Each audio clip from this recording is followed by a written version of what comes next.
Arsenal have put their season to the end after beating Wolverhampton Wanderers by 5-0, and you saw it happen in there for you. The first half ended 3-0. Second half, two more goals came in from Gabriel Jesus and Jakub Kiwior scoring his first goal for the club of Arsenal. Welcome to Rokani Media Football. How are you guys and where you're watching us from? Smash the like button, comment and share. If you're watching us for the very first time, endeavor to subscribe to this channel so as not to miss out on stories that we do upload in here on a daily.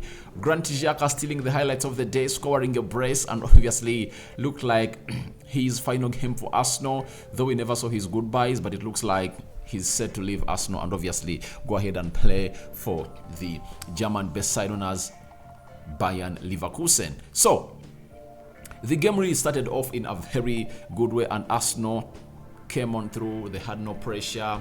Everything was done and dusted, and obviously they happened to really come up and really raise up to the occasion with Xhaka scoring the 11th minute.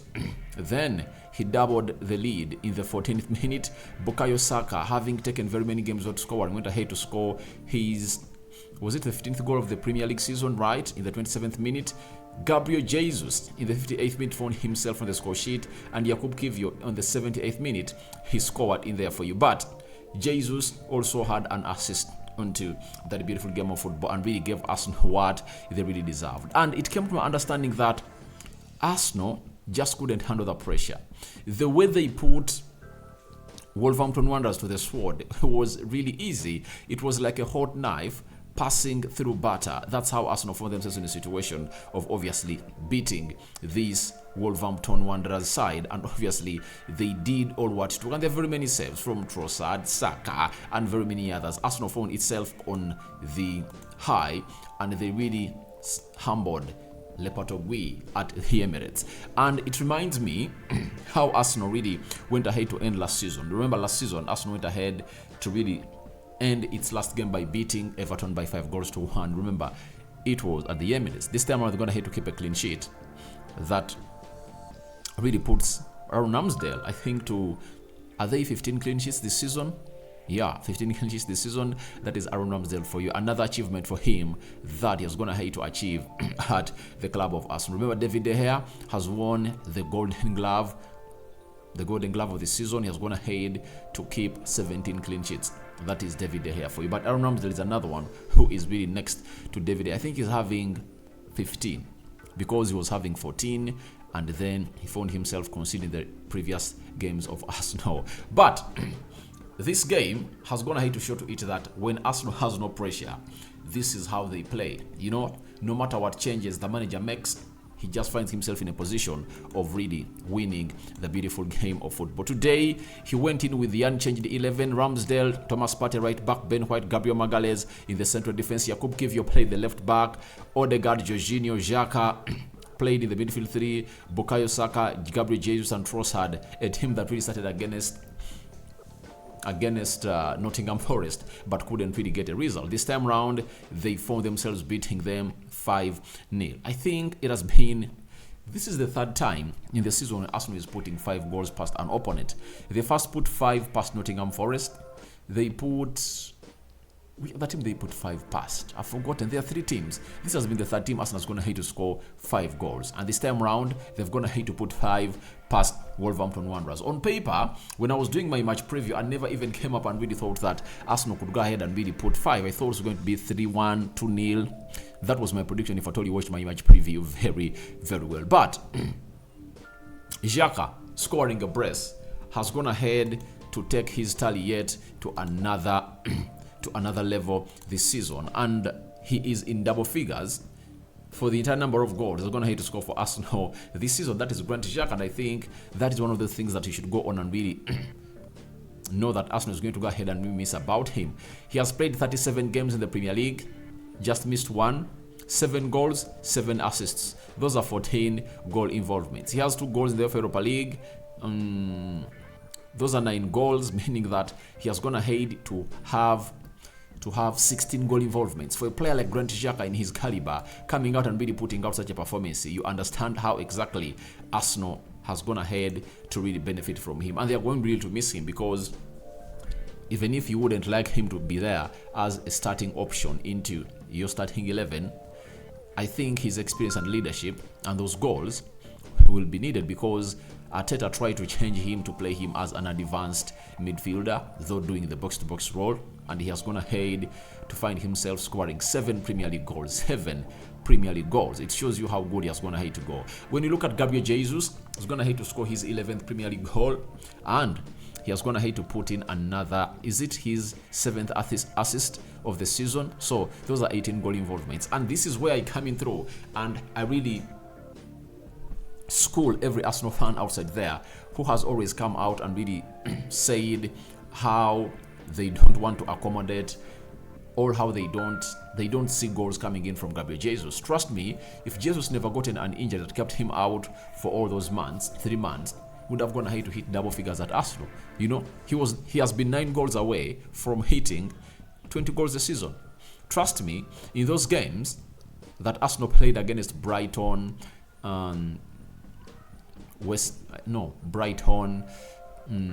Hotspur, Man City, Manchester United, he would have gone ahead to score very many goals, for your information, because he is really prolific each and every time you really create him chances. But one thing the Arsenal fans are really forgetting is how many clear-cut chances has Jesus been given.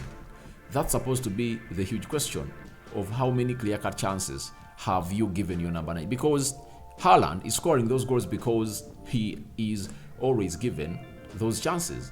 But if you don't give him those chances, then how do you expect him to come in through and obviously score those goals? And most of those goals that's going to hate to score, you've seen him really go ahead and obviously almost create them by himself. It shows you how bad the creative side of Arsenal is for their number 9, because if you really come out and score Odegaard 15 goals and 7 assists, you know, then Bukayo Saka 15 goals and 11 assists, Martinelli 16 goals, I think 16-15, and how many assists? 4-5 assists. That is Gabriel Martinelli for you. That means you've gone ahead to do one of your jobs, but the most important job for the midfield is to feed its number 9. We want to see Arsenal really create more chances. I think it's going to be one of the emphases that Arteta is going to really look at in the preseason to see that his midfield really creates very many goals. But it's always good to see to it that Arsenal gets the even distribution of goals like today. Jesus, Kivio, Saka, and Granit Xhaka. It's always good to be like that, but you need that talisman to really take you to 20-30 goals a season, you know. And in most cases, a player that has always come out to win the boot or to be into the title race of the golden boot has always gotten a chance to win the league. Trust me, if Arsenal had a player who could put in some 25 Premier League goals, Arsenal would have gone ahead to win the trophy. That's it. And I think that's where people get it wrong on Gabriel Jesus. I believe would have been that person to get them 20 goals a season, but 3 months out, he has found himself scoring 11 goals a season with 7 goal assists for the player. So let's put respect on this guy's name because he deserves it. And for Bukayo Saka, it's always great to see that he really comes in through and obviously really scores a goal. Today, at least, I saw him really trying to be a Saka, you know, playing the kind of game of football that I'm going to hate to see. And I think it's good for him to climax the season like that. Let him go to the England national team, play those 2 games. After playing those 2 games, then he'll find himself in a situation of really getting a rest of close to how many? 6 weeks, right? Because between the 5th and 10th of July, these players have to get back to the preseason to start training. So they are going to go all out and obviously rest. Then they see themselves come back. But Tierney, a player that never even started a game of football today again, Jakub Kivio has found himself in a situation of really doing the needful of playing as a left back and has found himself on the score sheet. I think it has been a confirmation to us that Mikel Arteta is done with Tierney. The previous 2 games that Arsenal had nothing to lose about, he never even played him. What does that show you? It shows you that the manager, Mikel Arteta, isn't in need of the services of this lad. And I think Newcastle, Man City, which other team? Newcastle, Man City, Which other team really needs him? There are other 3 teams. Aston Villa also needs Kientieni. So they should come in through and obviously take the player, because it looks like Arsenal are willing to gate in money for this player, as Arteta is not really playing him. So let's go into the match stats and see how Arsenal found themselves in a situation of really scoring 5 goals past Wolverhampton Wanderers. 14 shots by Arsenal, 6 by Wolves, 8 shots on target by Arsenal. That was great. Wolves had 0 shots on target, and it shows you how ugly they are. Even when they played against Manchester United, I think like a week back, they had 0 shots on target. That is Wolverhampton Wanderers. So they really looked ugly on that day. Possession, Arsenal had 51%, Wolves had 49%, 444 passes completed by Arsenal, Wolves completed 428, 88%.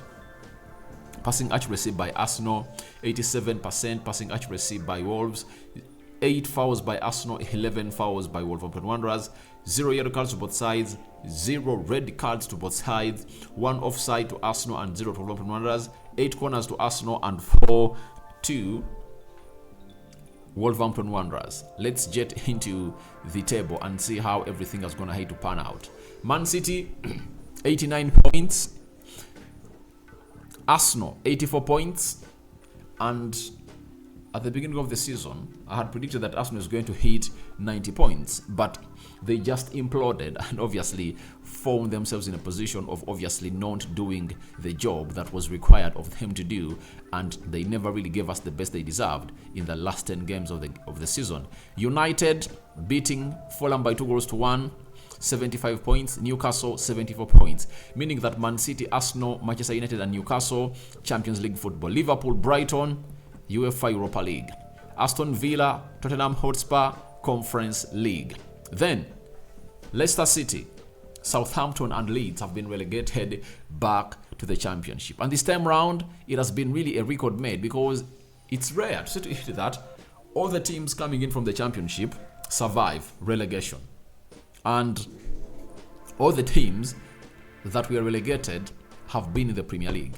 Remember, the teams that were really promoted last season were Fulham, Bournemouth, and Nottingham Forest. All those teams have survived.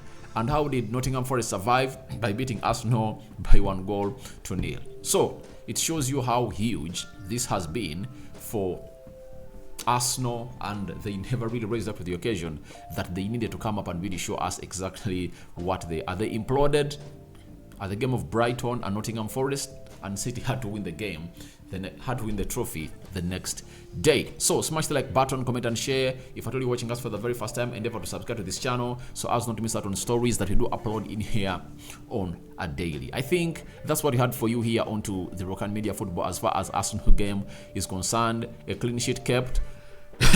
Summarizing the positives: Xhaka with the brace, Jesus on target again. Bukayo Saka has scored again. I think he last scored when Arsenal played Southampton in that 3-3-0. That means he never scored against, in that 3-3 draw, he never scored against Man City, Newcastle, Bournemouth. No, it's not Bournemouth. After Newcastle, they played Brighton. After Brighton, they played Nottingham Forest.